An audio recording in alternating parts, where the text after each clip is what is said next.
I already served 2 years in Juvie. I had 21 felonies. I was running from the police because if I went back to jail, they told me I'd do 25 to life. We flipped the car. I was pronounced dead at the scene. I was trauma hawked to Dar Medical Center. And clearly God had a different plan for me. I wake up, I'm in jail. I'm looking at 25 to life at 16 years old. What's up, guys? We're here for another episode of the Discipline and Legacy podcast. Special edition here at Ryan Zofay's studios here at the We Level Up studios in Fort Lauderdale. We're doing a pod swap today.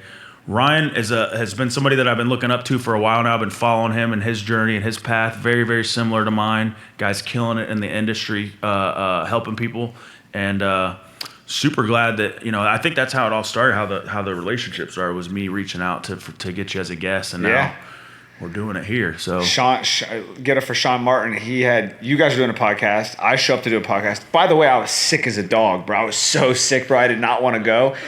It's a perfect lesson that people need to understand. Like, even when you don't want to do it anyways. Yeah. I did not want to show up, bro. And then we meet, and here we are. Yeah, man. Super awesome. And Sean, shout out to him, man. He's a killer. He's a rock star. He's awesome. And that's kind of how it works. So dude, let's just jump right in. Tell me a little bit about your story. I've heard a little bit of it. Kind of how you got through the discipline of pushing through your hard times, your adversity in your life to kind of where you're at today. Yeah.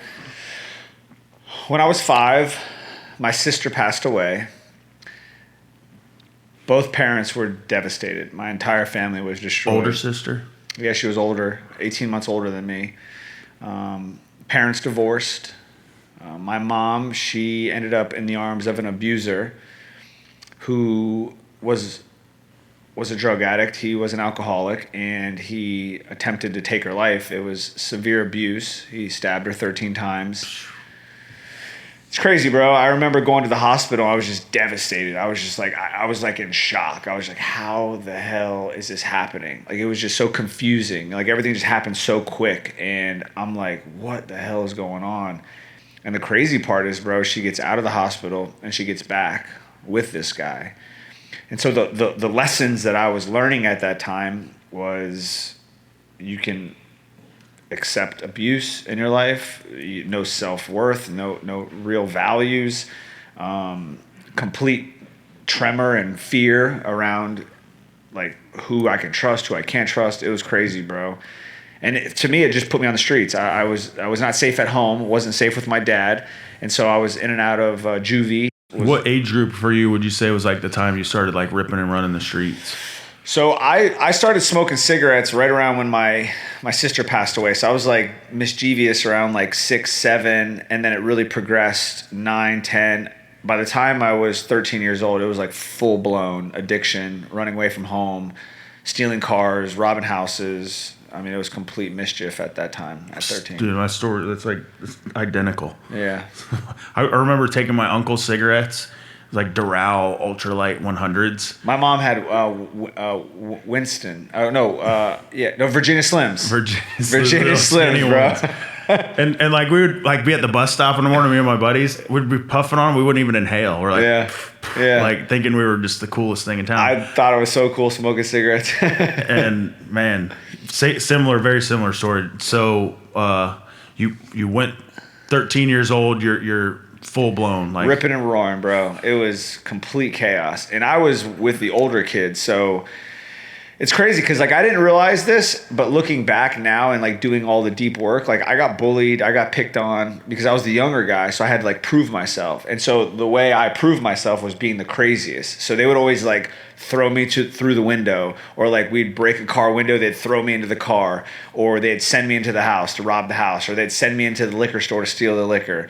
And so that's how I became valuable with the kids in the neighborhood. I was like the crazy one that was willing to do whatever it took for whatever they needed. For attention, right? Yeah, attention, to be cool, to fit in, to feel cool. I just wanted to be, because I didn't get that at home. Right. Mom and dad didn't know how to give me that level of love or that support. The kids on the streets gave it to me. And so it felt more comfortable living on the streets, being a criminal, than it did living at home. I feel like the same thing for me was like my little brother was born when I was 5.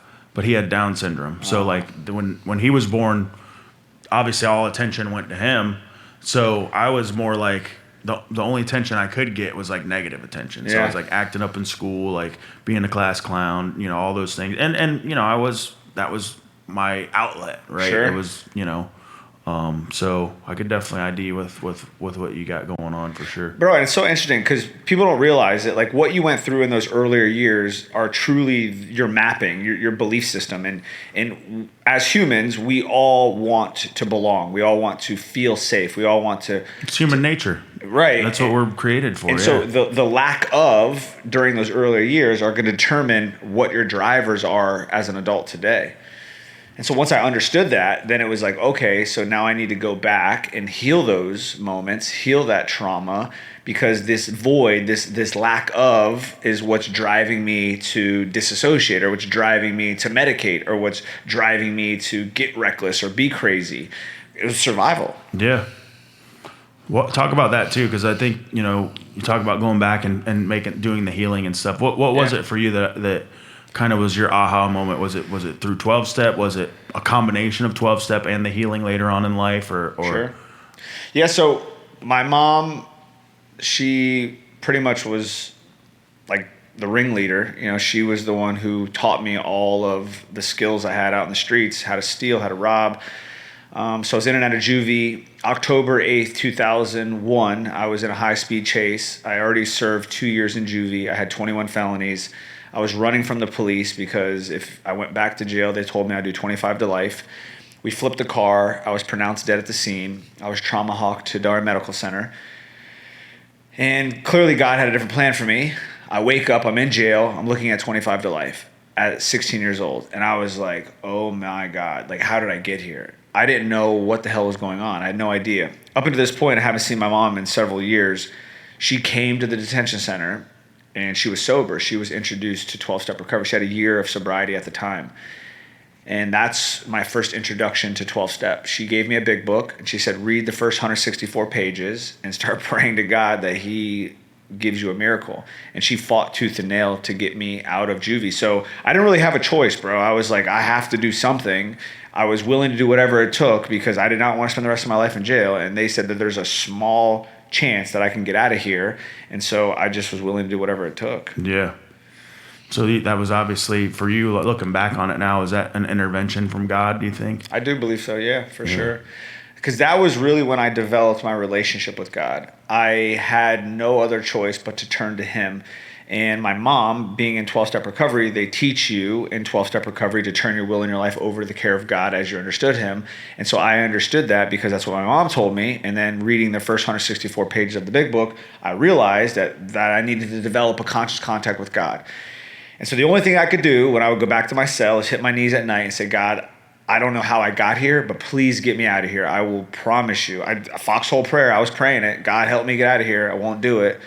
And I haven't. 24 years I've been sober. So. That's awesome, man. Yeah, thank you. Did 12-step start for you while you were in Juvie? Yeah, so I read the big book over and over again. So I ended up doing 9 months. That bid, I did 9 months. They sent me to CARP. So I was in Juvie for like 4 or 5 months. Eventually, the judge gave me one more chance. I had to go to CARP for 3 months, which was a juvenile rehab, state-run facility. And I just kept reading the 12 steps. And I went to that program, and it was 12-step based, and I got reintroduced to it again.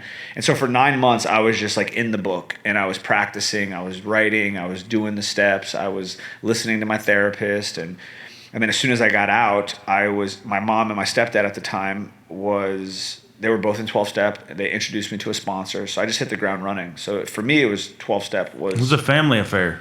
100%. I needed it. Well, my family got me into the mess, and then they got me out of the mess. So it's like, if I want to blame for the bad, I better blame for the good because they got me out of there. Well, that's awesome because, I have the same thing with my pops. Like, growing up, he's Vietnam vet Marine, used drugs for 45 years after he got out of Vietnam. And that's, he raised me. So like, he hurt his back the year I was born. So my mom was the breadwinner, and he was at home with me. He was disabled, like he had back problems and stuff, but he taught me how to do everything: cook, clean, do dishes, like how to be a man. Never talked about guns or anything like that. Never like took me fishing. He was pretty kind of debilitated with the back issues that he had. But and when he got clean, it was court ordered, and then I continued to use, and I think 3 years after he got clean is like whenever I finally came to it with him. Right. And I have a relationship with him that none of my other brothers and sisters had, because we did 90 and 90. We did like 300 and 300. Like So we would good. on a Friday night, if there's 2 meetings in town, we'd be like, oh, let's go hit the other one at 9. Yeah. And just spent all of our time together. We did H&I together. We'd go in, he'd talk shit about how I was stealing his weed, and Right. then like how he beat me to sleep, and then how we're clean together, sitting in the rehabs or whatever H&I presentation we were in. That's so cool, dude. It's so funny because when I was going through my last like run, we'll call it, it's funny. So my dad lived in Lantana. My mom and my stepdad lived in Delray. And I kid you not, I was robbing houses, and there was like a trace of robbery. So it was like Lantana, Lake Worth, Boynton Beach, Delray Beach. And I kid you not, my mom and my stepdad were sitting down watching the news, and they're like, it's probably Ryan. Watch, he's probably going to show up. I kid you not, I knocked on the door. They come to the door, and they were like, and lo and behold, they found out it was me. And then I was all like, those strings of robbery were yeah, it was me, dude. So it was a funny on the way coincidence. there, like making a trip. Yeah, Like, hit it. and so it was just so funny because I hadn't, they didn't know, but it was just a coincidence type of thing. But yeah, I don't know why I thought of that, but it was just funny because that was something my stepdad always said. But what I was saying is while I was going through my last run, they would always go to meetings and share about me. And so when I got to 12-step recovery, everybody already knew me. Oh, you're like, you're that guy. Yeah, huh? that's the guy. There he is. Yeah. Yeah, I wonder if, my dad did talk shit about me. Yeah. It was cool though, man. I definitely needed it, bro. If I didn't have my mom and my stepdad in sobriety, I don't think I would have made it, because it was like an easy transition. My stepdad, I think, had like 10 years at the time. My mom was extremely attractive, very popular. So it was like, I was like the poster child of AA in Delray, 16. Young too, yeah. I remember so, being the young guy. I'll never forget, it was the Bayshore Club. Jonnie J, this old school guy, back when they used to smoke cigarettes in the meetings and stuff, and like they had the Burger King ashtrays, the little aluminum ones, and I was like part of my go empty the ashtrays after the meetings. But I was like 11 or 12 getting my paper signed. But did that ever happen to you where like you had like something where one person said something that just stuck with you for years? Bro. Like I'll never forget Jonnie J. He's like, no matter what I do, I can't use no matter what. Yeah. And I'm like, that's still like to this day, I'm like, I can't use. Yeah. It's funny. There's a guy named Pacer Bob, and so my stepdad was in like the sober motorcycle gangs, and that was like his whole thing, like alternatives, and I can't remember all the names. I know 40, all them guys. Yeah. From Port St. Lucie. So when I used to go to this meeting, and it's called Central House, and he would always talk shit to me, like this big biker, big fat guy, and he would always joke, and he'd be like, "Oh, I've spilt more beer than you drank." And one day he like kept fucking with me. It builds so much character, growing Dude, up it does. in that They're shit. torturing me. And I was like, well, that's your problem. If you stop fucking spilling the beer, maybe you get here faster. And he got so pissed, dude. The whole place started cracking up. That was me all day. Yeah, I was a firecracker, bro. I didn't give a shit. And yeah, it was funny because it was like just a perfect, like he was talking shit. And I was like, these guys would be like, "What took me 40 years?" I'm like, "Well, it only took me 4 to learn just as much." Right, exactly. I always talk shit. But yeah. I truly believe that like that time of my life, being in recovery at a young age, like it builds a certain level of character that like nobody else on the earth has. Bro, I needed it. Yeah. I needed that tough love, discipline. We talk about it. I needed somebody to keep my ass accountable because I was a wild kid, bro. Like if you weren't on me, I was sneaking through somehow. You talked about it too. It was like your first sponsor, the story. Say that real quick because I want to. Dude, so I get out of the halfway house. I get into the halfway house. By the way, I was 17 when I got out of jail. My mom and my dad owned the halfway house. And so one of the rules for me to be there was I had to get a sponsor. So they gave me 2 numbers. I don't remember the one guy, but the other guy was like a motorcycle. He was the president of the alternatives. His name was Rev because he was like a big book thumper. Yeah. And his name was Dave, but they called him Rev. That was his like bike name. And so they gave me his number. He tells me to come to his house on Wednesdays at 6:00. And I was like, all right, cool. And I'm a young, wild firecracker kid, like a smart ass, arrogant, all the things, ego, everything. And so I showed up late. and I'm knocking on his door, and no one's answering the door. I see his bike's right there, and I'm like, the guy's got to be here. I'm knocking. He finally like opens the window. He's like, what do you want? And I was like, I'm Ryan. I'm here to go through the steps. He opens the door, and he's like, what time did I tell you to be here? And I was like, 6. He's like, it's 6:15. Slams the door in my face. Bro, I wanted to kill this guy. I was so pissed, bro. So I walk back to the halfway house. By the time I get back to the office, my mom and my stepdad were laughing their ass off because I guess now looking back, the joke was on me. And so I was like, fuck that guy. I was saying all these mean things. I did not want that guy to be my sponsor. And my mom and my stepdad like talked me through it. And they're like, just go back, be responsible. This is you changing, did all the things. So I go back. I'm 15 minutes early. Knock on the door. He opens the door. He says, what time is it? And I'm like, it's like 1:45. He gets ready to like slam the door in my face to joke, and then he did it and he started laughing. I was like, this motherfucker, man. But I needed that, bro. Yeah. And so when I came in, he sits me down. He's like, dude, you got to promise me something. He's like, I'll take you through the steps. I'll take my time to give you this gift. He's like, promise me if your life changes, you will spend the rest of your life giving this gift to the next person. And I don't know why that just meant so much to me, because up until that point, like I felt broken. I felt lost. I felt like I had nothing. And this was the first time somebody like loved me unconditionally. And that's what 12-step recovery gave me, because he didn't want nothing from me. Yeah. Like he was doing this out of service. He was doing this out of wanting to see me get sober. And that's what's so powerful about 12-step recovery.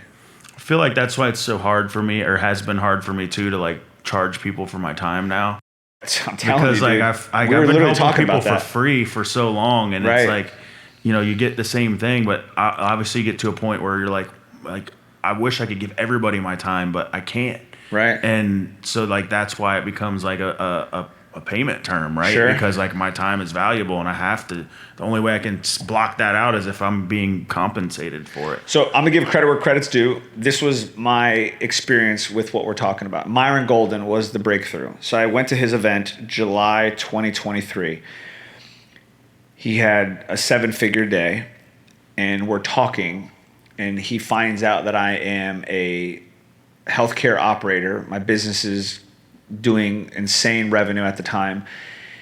And he's like, so you do events? And I'm like, I do. And I was like, I do them for free. He's like, that's interesting. Why? And I was like, I don't know. It's a way for me to give back, make a difference. And he's like, okay. And he's like, and you have a 9-figure business and you're not teaching people how to scale their business? And I'm like, I never thought of it that way. And he's like, oh, so you're doing a disservice. And I was like, what?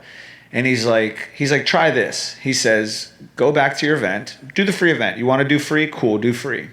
At the end of the event, ask anybody if they're in business and they would like to learn from you, because this is what you've been able to do, and see if anybody wants to go deeper with you. I did it. People stood up, they went to the back of the room, filled out the piece of paper. I signed up my first coaching clients, and I was like, holy shit, this is crazy. There are people out there in the world that want to pay for speed, and that's what you're giving. People pay for speed. People want results. Faster, people want the yeah. outcome now. And so people that are free, they're not that committed. You know, like they'll show up, they'll do it because they have to, or their life is in shambles, or they're experiencing enough pain. People that pay attention. And once I started to charge people and have that exchange, dude, it changed my whole perspective on coaching, because you have a higher level of commitment. You have a higher level of willingness. When you tell your student that just paid you $50K, these are the things that you need to do, they do them. Yeah. You tell somebody that's free, these are the things that you need to do. They're successful. That's Right. Yeah. I mean, I just was at an event this past weekend where like I'm sitting around the room with 40 like the top CEOs in the world with like Right. supplement brands and like a couple service-based businesses. And it's like ever since I've been with this guy in like 2 years, I went from like $300K a month to $900K a month. And it's like, I mean, and all I did was what he told me to do. So true, bro. I needed that. Early on in my walk with this whole thing, like Benny Salas helped me get clarity on my message and everything. And it was like, go to the website, type this in, do this, and it's like walk me through the process, like, because I needed that. Like I know what to do, I know how to make it happen. I just wasn't doing it. Right. So you need like somebody to kind of keep you accountable. Say, hey, this is what you need to do right now. Guarantee you, if you do it, you're gonna have change. You're gonna have success.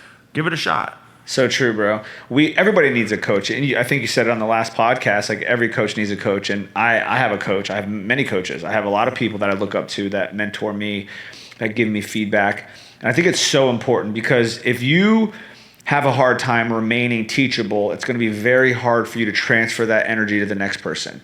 If you aren't willing to invest in yourself, it's going to be very hard for you to ask somebody else to invest in them.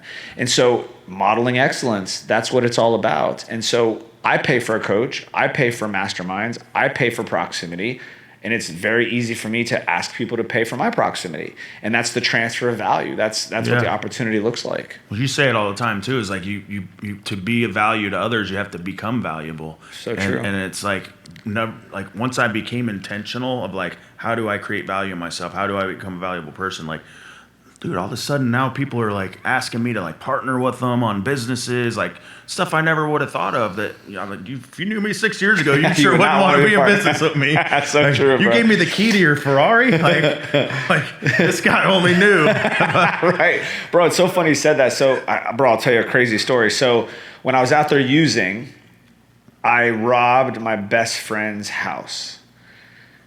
Stole his dad's guns, stole my best friend's jewelry, stole his sister's jewelry. That was an amends I never thought I would make because I was so ashamed. So fast forward 10 years, and I'm on the beach in Delaware. I literally remember like it was yesterday. I was on the phone with my sponsor, and I was like, dude, I got to make this amends, and I'm so scared. And he worked me through it. I finally made the decision to go make the amends. And I went to his house, and he opened the door. I was shaking. I was crying. And he brought me inside, and I sit down in his kitchen, and he said, I knew it was you the whole time. He said, but the reason why I never called the cops and the reason why I never said nothing to you is because you got sober and you stayed sober. And I always told myself, if you relapse, I'll turn you in. Check this out. I open up a rehab business. He wants to invest in my company. I send him the documents. A month later, he's like, I want to come in, sit down and talk about the investment. I said, okay, cool. He comes in, he sits down, and he says, walk me through the investment. And I'm thinking, like, I just sent you the documents. What, like I'm a little confused, but I'm like, whatever. So I just walk him through it. And he's like, okay, cool. And I was like, he's like, all right, I'm in. And I was like, oh, what do you mean you're in? He's like, yeah, I'm in. I'm like, oh, okay. Did you review the documents? He's like, I don't need to review them. And I was like, bro, I started crying. I might cry now. And I was like, holy shit, bro, the power of 12 steps. I robbed this guy's house. Yeah. 15 years later, he's investing hundreds of thousands of dollars in my business, and I've made him hundreds of thousands of dollars. And it's so crazy because you talk about the Ferrari situation, and it's just so wild, bro. Like people can change, people do change, and that is the power of mentorship, and that is the power of coaching, and that is why I'm so on fire for it, because you literally see people's lives change, and it's such a beautiful gift, bro.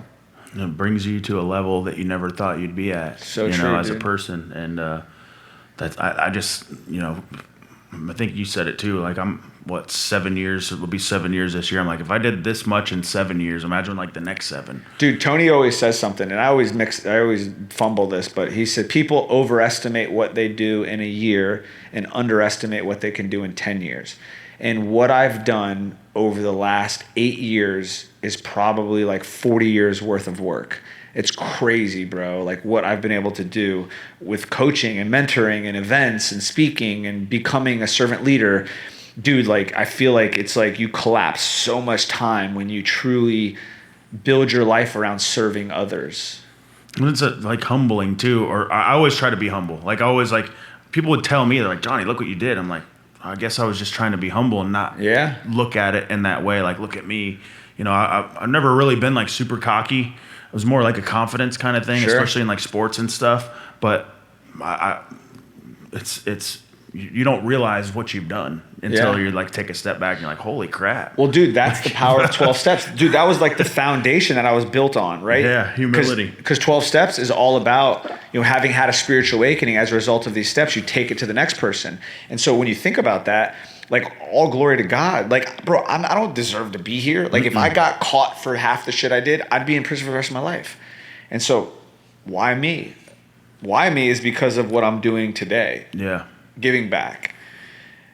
And so that's the gift of mentorship and coaching and all that. 24 years in, like you set goals in your life, right? What point was it for you where you're like, man, I've made it. I've got to where I want to be. Or has that happened for you? Yeah, so it's interesting. I feel like as I evolve and the deeper I can go in and find inner peace, the less interested I am in the goals and more interested in like the process and the journey, because I understand that falling in love with the process, falling in love with the journey is the mastery, because it's the practice, right? It's like falling in love with getting to the gym, falling in love with the training and the conditioning, falling in love with like learning and evolving. And as I continue to deepen that understanding about myself, the environment, the world that I'm creating around me is exponentially better. And so now, I mean, with my company's value, I'm well over 9 figures of value, net worth, 50 million in real estate. I'm building a $12 million house. I mean, it's crazy, bro. Like I never imagined I would be here. So like I've exceeded all of what I thought I would do. I remember I went to this place, Tony Robbins has this event called Finance. It's like once a year, and he brings in billionaires and all these cool people. And I remember my number was 20 million. That's what I needed to make to spend the rest of my life living passively on a draw. So you put the money in the S&P 500, you pull your money out, you can live the rest of your life on 20 million based on the lifestyle that I wanted. Bro, I blew past that. Yeah. I didn't even know, and it's like, and that's why like I'm doubling down on the mentorship, and I'm doubling down on serving others in the events, and because it's all relationship driven, bro. It's all relationship driven. So, my level of influence directly correlates to my income, to my peace, to my impact, to fulfillment. And that is the missing link that most people don't recognize, is their ability to influence. It starts with yourself. You have to influence yourself. Then it's like, okay, can I influence one person? Then it's like, okay, can I influence a team? Then it's like, okay, can I influence an organization? Then it's like, hey, how can I influence the world?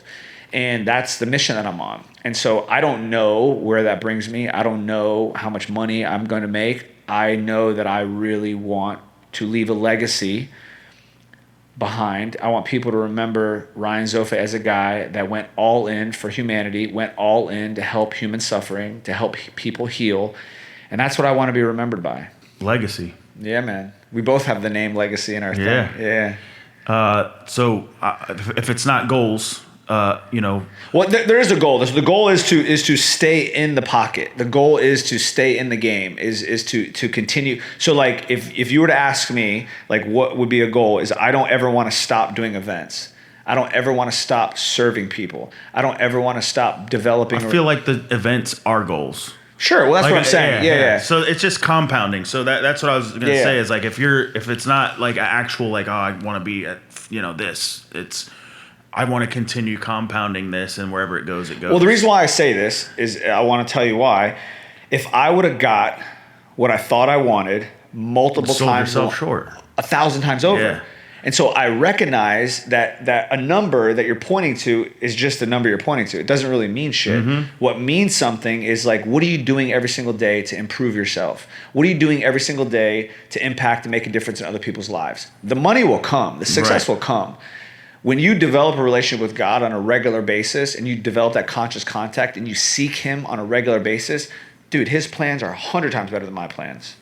Plus, I think when you're operating on a certain level too, like it's not most folks in life, right? And I'm guilty of this too, and in my past and everything, because was like, you think that you're going to get like this Ferrari, and you're like, as soon as I get it, I'm good. Or as soon as I get this 20 million, I'm good. But then like, I've gotten to those goals that I've set for myself, and it's like, now what? Right. That spiritual void is filled with only one thing, right? The eternal thing. And like you said, it's I'm in competition with myself on a daily basis. So it's how can I be better than I was yesterday? So good. Did I fall short? How can I become better? Doing those inventories in the morning and in the evenings, that step 10 is what sets the tone for the next day. Sure. And then it's, before you know it, you look back the last 5 years and you're like, holy crap, I've exceeded anything I ever thought I was going to exceed. Right. And, like you said, you don't sell yourself short. But I think for me, it's we talked about it too on one of the calls where like you just set a date for something. You're like, all right, we set the date. Now you're all in. Yeah. Like you're like August 19th, it's going down. I don't do know it. what's going to happen, but with the dates up I'll be there. we're setting it. Like if 10 people show up or if 40 people show up, but we're still showing up. So. Well, dude, that's the thing, bro. It's like time is an illusion. Life is an illusion. Bro, I don't know what's going to happen tomorrow. Dude, I don't know when God's going to call me. I don't know. Yeah. You know, so it's like losing both of my parents, going through all of what I've went through as a child. I recognize how valuable time is. I recognize how valuable life is. And so a goal is to always remember that. A goal is to always show up and be my best. Like all I could do is be my best right now. Mm-hmm. Like I can't do nothing tomorrow. Tomorrow isn't here yet. I can't change what happened yesterday, but what I can do is be the best that I can be right now. And the way that I can be the best is a direct conscious contact with God. Mm. And so that is a practice for me. That is something that I hold as the highest standard for me. I'm not perfect. I fall short all the time. I make mistakes all the time, but it's not what you do. It's what you do next. Mm. And when I do it, I clean it up. I make a mistake, I clean it up. And I say, sorry, God, what do you have in store for me now? Jake Paul, the other day, I was watching one of his videos, and he's brand W, right? He's a dog. He kills it. And everybody talks junk about the guy, but I respect his game. I love his ass. But he says in the logo W, there's an L there because all his L's turned into W's. I think I saw that interview. Yeah. And it's so I could identify with that so much because so true. Any situation or circumstance that arises in my life, good, bad, or indifferent, like that's the question that I'm asking is like how do I turn this into a win? What am I supposed to learn out of this? Like, you know, and you know that's having faith too, right? Is like no matter what happens, good, bad, or indifferent, I got to be okay with the outcome. And then turning it into a learning experience, right. How to grow from it, how right. to become better than I was yesterday. So it's true, bro. And once you realize that life is that short, like in a matter of a second, you're no longer going to be here. You start to look at life differently. You start to assign a new meaning to life, especially if you lose your parents. Because when I lost both my parents, I was like, all right, now what?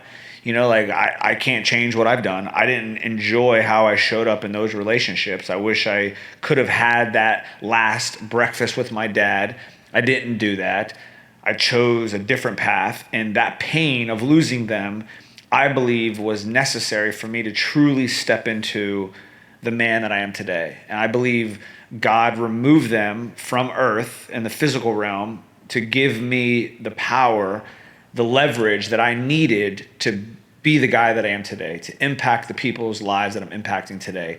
And I always fly my parents' flag. Every time I do an event, every time I speak on stage, I always honor them, and I always make sure I share their stories in my events because I want people to know that they are the reason why I am the gift that I am today. Mm-hmm. I would say that, you know, I don't never met your dad or anything, but I would say that if he's looking down right now, he's happy with what he sees. Yeah, bro. You know, and you're carrying on his legacy, right? He's and you know, a lot of folks say that about me with my pops that you're like, you look just like your dad. You carry. I used to remember I'd be a kid and we'd walk into the 7-Eleven. He'd just say something goofy to just the goofy guy brought this energy to make people smile and laugh. I'm like, Dad, shut up! Like you talk too much. Like, but now that's me. Like, yeah, I'm doing it. Well, I enjoy you, bro. I love your energy, dude. You have like this pit bull energy. I remember like one of the first events. You were just like, let's go. You were ready. You were game time, dude. I remember I called you and you're like, let's go. I'm in. I'm like, hell yeah, dude. I respect that. Because I think that's such a gift, bro. So many people don't give themselves enough credit. Like it really boils down to just being willing to go. Just being willing to get in there. Like it's not going to be perfect the first time. It's going to be scary the first time. You're not going to look great the first time. But if you just get in there and just swing and just go after it, eventually you're going to get better. 100%. And so I relate so much to you about that. Yeah. So if you could say something to Ryan 10 years ago, what would you say to him? Dude, I'm so proud of you, man. I like what you've been able to overcome and persevere through is so incredible, dude. Give yourself more credit. You know, like don't be so hard on yourself. You know, a lot of the behaviors that you are behaving in today were learned behaviors. Those are behaviors of somebody that is in survival, and it gets better. and you're on the right path. And sometimes if it doesn't happen as fast as you'd like it to, it doesn't mean it's not working. Keep going. Double down, swing harder, go faster. I think that would be what's most important, because I can remember a lot of delays. I remember a lot of moments when I knew I should have done something and it took me 2 or 3 years. So when I met Tony August 2018, that was when I made the decision that I'm going to become the guy that I am today. I didn't start until January 2021. So that's, 3 years before I actually did something. So that's 3 years of impact that I could have made that I didn't make. And so I don't have regrets. I needed to go through what I went through, but it's like speaking to myself today, like, where am I playing small? Like, what could I double down on right now? Like, so many people delay their progress because they're waiting for this perfect moment. They think that there has to be this perfect arrangement to happen in order for you to go. Yep. And so that would be the message to my younger self. So that's I see it with the people that I work with, and I'm sure you see it too with, like, you see yourself in these people. Like, you see, like, you're just holding yourself back. Like, the same thing we were talking about earlier. Like, I know what I'm supposed to do. I know what I have to do. I just can't put the action into play. And for you, it was like that 3 years of, like, and I don't know if you can identify, but, like, every time I get to that, like, moment where I do the thing, it's like, why didn't I do it sooner? Yeah. Wow. Wasn't that bad? Wasn't that scary? What am I holding this up for? Yeah. It's so true. It's so true, bro. And that is literally why. I remember a lot of stuff came from Tony. God bless him. Give credit where credit's due. He when I went to him, he's like, you have to be an X factor. Like, what is your X factor? And I looked at him, I was like, okay, what did he master? He mastered human psychology, he mastered human behavior, and he mastered the ability to communicate on stage and master influence. I was like, all right, that's what I'm gonna do. And I'm so grateful because there's 4 key quadrants that I believe are required for one to become who they want to become in the world. And the first is intelligence, like the intelligent quotient. Like, how smart are you? How much information are you? You said you've listened to every podcast possible, books, all that stuff is important, because, like, knowledge is the precursor to the experience. But if it's not applied knowledge, it's just entertainment. And see, knowledge is potential power. Knowledge does not equal power. Knowledge is just some more information, more entertainment. But it's important because you need to learn. You need to know what you're doing before you step into the experience. The experience is taking action. When you take action, you experience life. Your chemicals are released. You have an emotional experience. Your emotional capacity is the foundation of everything that you need to do in life. The more you could develop your emotional capacity, the easier it is for you to deal with conflict, the easier it is for you to respond under pressure. And so your emotions are based on the quality of your life.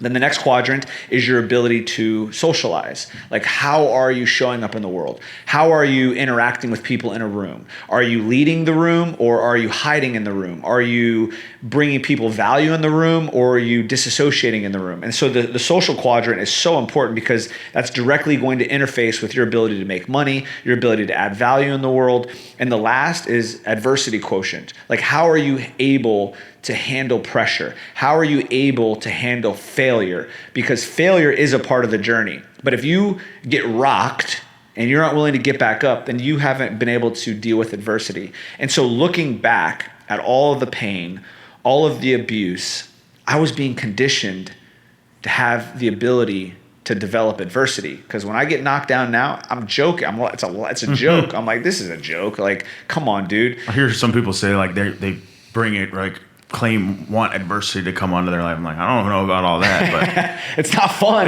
But when you're forced, when your hand's forced, you're just saying that you're able to deal with it better now. Yeah. So, like, it's not, it's a gift. Like, whatever. It's just adversity. Yeah. Like, so those 4 quadrants are so important for a human to develop into the life and to develop, to become the human that they need to become to have the life that they want to have.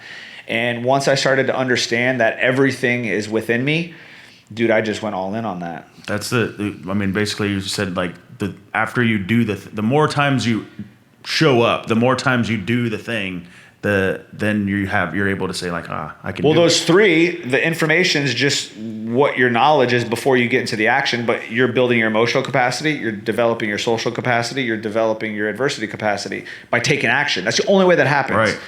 The only way you get good at wrestling is get in the ring and get yoked up and slammed a few times, and then you're going to learn how not to get yoked up and slammed. Yep. Well, you don't know that until you get in there. Yeah. So what's going on with Ryan now?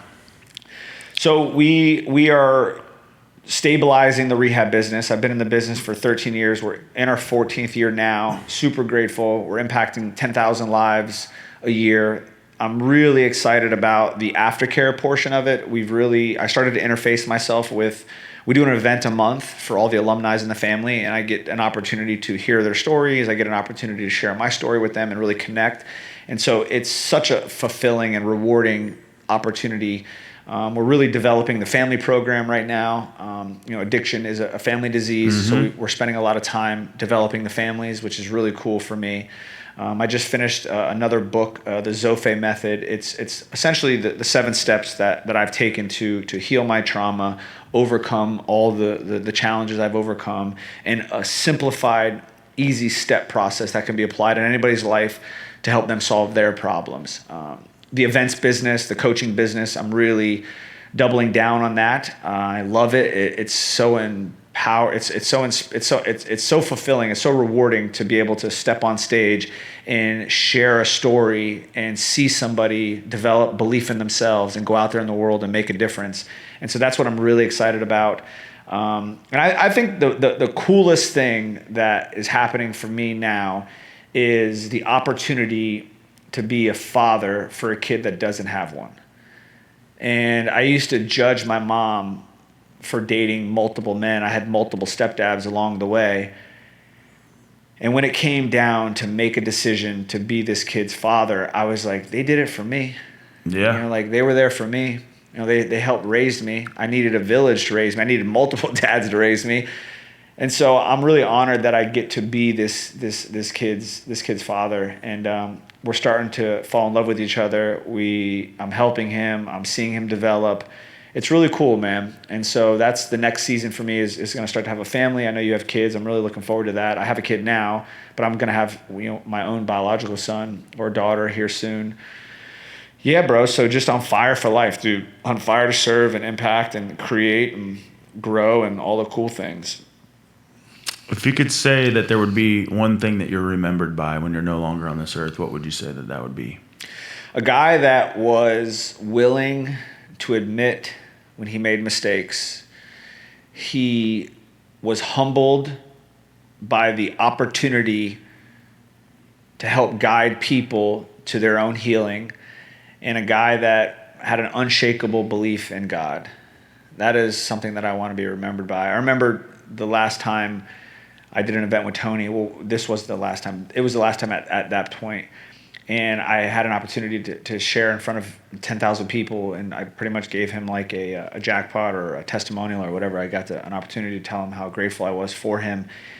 And I said, dude, if I can help 1,000th of the people that you help, I would be so honored.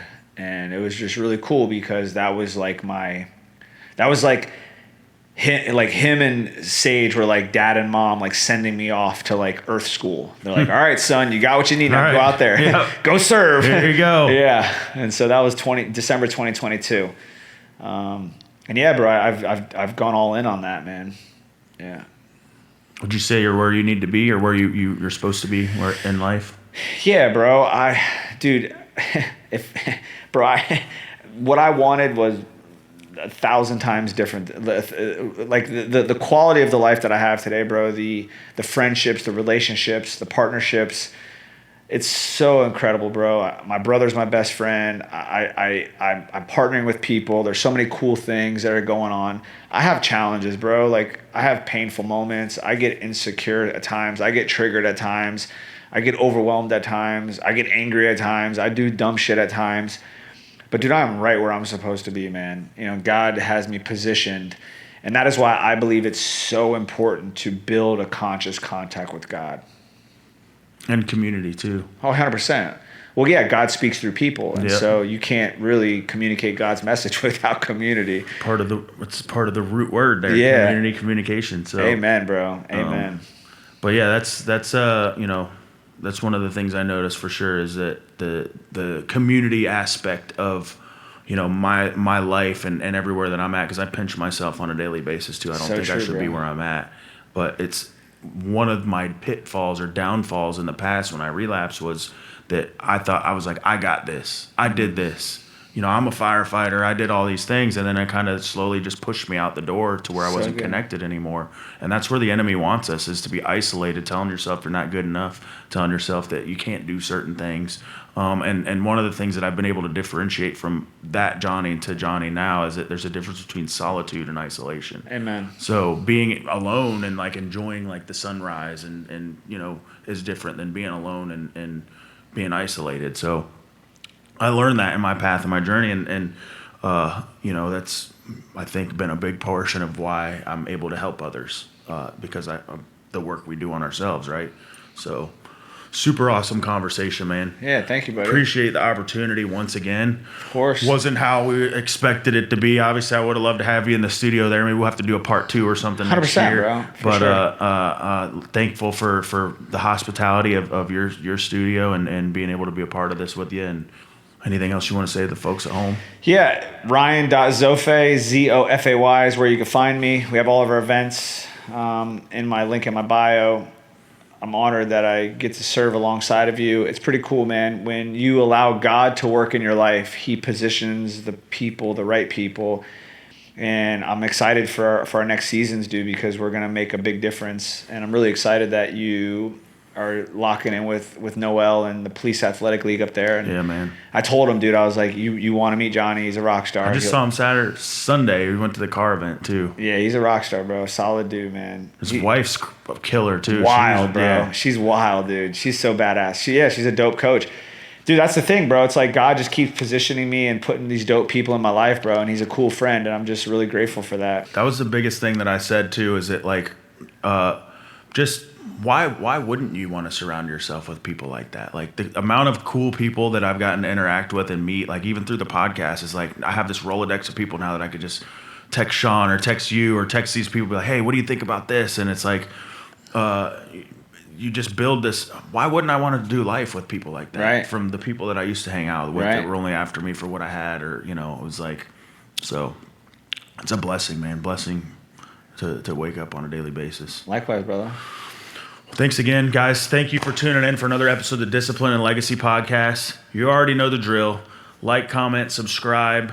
Go follow him. All his links are going to be in the bio. Check him out. He's a rock star. He thinks I'm a rock star, but I mean, maybe we need to start a band. Yeah. I'll play the bass or something. I've always wanted to be a drummer. But thank you, guys, and we'll see you on the next one.